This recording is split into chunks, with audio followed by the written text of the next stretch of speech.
Après avoir abordé les prérequis nécessaires à ce chapitre et ses objectifs, nous pouvons attaquer le grand 1, qui s'intitule Des chromosomes sexuels et un sexe phénotypique indifférencié.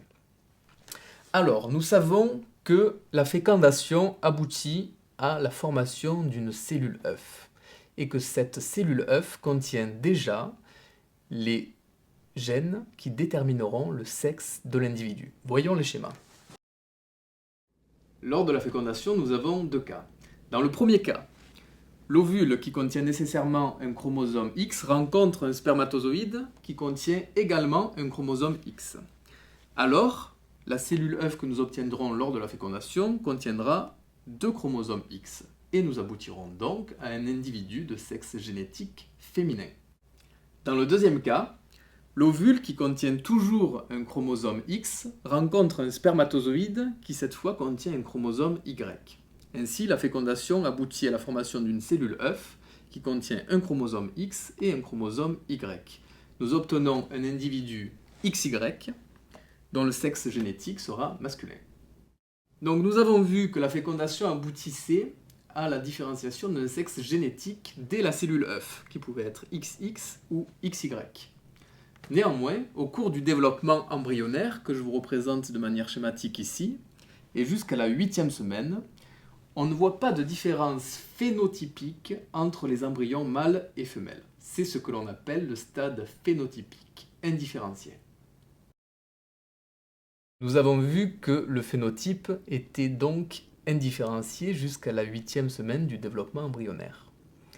Néanmoins, il existe déjà des ébauches des voies génitales dès la 5e semaine. Nous allons voir un schéma.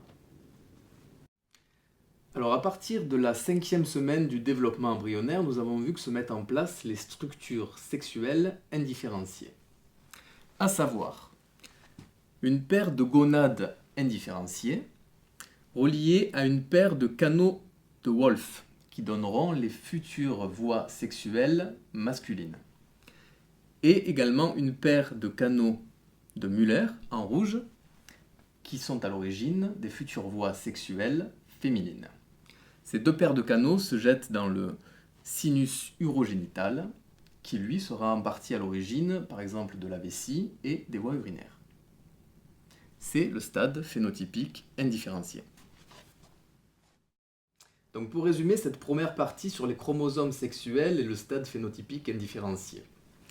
Nous avons dès la fécondation des cellules œufs qui contiennent déjà l'information génétique du sexe, soit XY, soit XX.